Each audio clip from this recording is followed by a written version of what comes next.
ធានាធិបតីលោកដូណាល់ត្រាំបានផុសនៅលើ Truth Social បានឲ្យដឹងថាមីស៊ីលចំនួន 1000 គ្រាប់ត្រៀមរួចជាស្រេចដើម្បីវាយប្រហារអ៊ីរ៉ង់យើងទទួលបានសារមួយដែលលោកដូណាល់ត្រាំបានបង្ហោះនៅលើបណ្ដាញសង្គម Truth Social ដោយអះអាងថាមីស៊ីលចំនួន 1000 គ្រាប់ត្រូវបានត្រៀមរួចជាស្រេច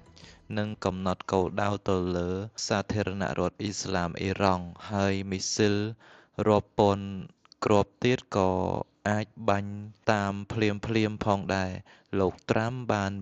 ព្រមានថាប្រសិនបើរដ្ឋាភិបាលអ៊ីរ៉ង់អនុវត្តការគំរាមកំហែងរបស់ខ្លួនក្នុងការធ្វើឃាតនិងប៉ុនប៉ងធ្វើឃាតប្រធានាធិបតីអាមេរិកដែលកំពុងកាន់អំណាចនោះបញ្ជាការយោធាសហរដ្ឋអាមេរិកបានត្រៀមរួចជាស្រេចសម្រាប់ការឆ្លើយតបយ៉ាងខ្លាំងក្លាលោកបានបញ្ជាក់ថាបញ្ជាទាំងអស់ត្រូវបានចេញរួចជាស្រេចហើយកងទ័ពអាមេរិកមានសមត្ថភាពនិងត្រៀមខ្លួនពេញលេញក្នុងការបំផ្លាញគោលដៅទូទាំងប្រទេសអ៊ីរ៉ង់ប្រសិនបើមានការវាយប្រហារណាមួយកើតឡើងឥឡូវនេះយើងសូមភ្ជាប់ទៅកាន់លោក Lucas ដើម្បីពិភាក្សា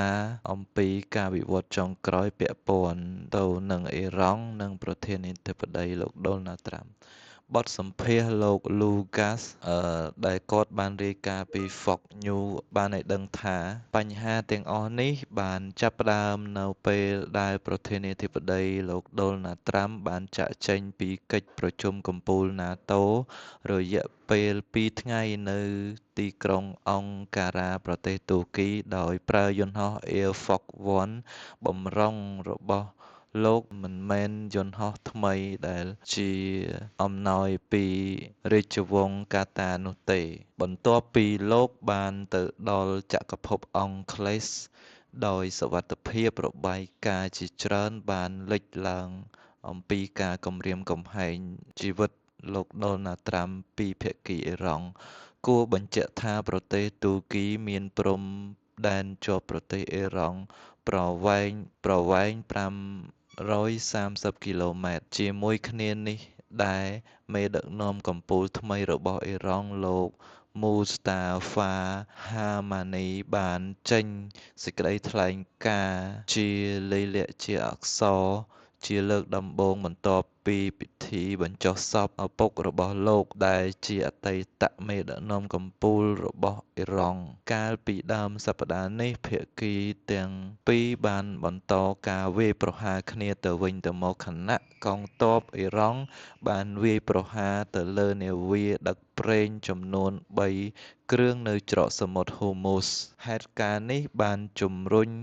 ឲ្យលោកត្រាំបញ្ជាឲ្យមានការវាយប្រហារតាមដែនអាកាសរយៈពេល2យប់ជាប់គ្នាដើម្បីឆ្លើយតបទៅនឹងសកម្មភាពរបស់អ៊ីរ៉ង់ទោះជាមានការពិចារណាចំពោះការវាយប្រហារលើកទី3ក៏ដោយប៉ុន្តែមិនត្រូវបានអនុវត្តឡើងទោះបីជាយន្តហោះចម្បាំង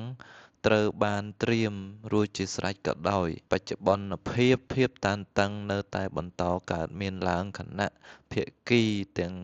ពីរបន្តផ្លាស់ប្ដូរនយោបាយនិងការគំរាមកំហែងតាមរយៈសេចក្តីថ្លែងការណ៍ជាសាធារណៈ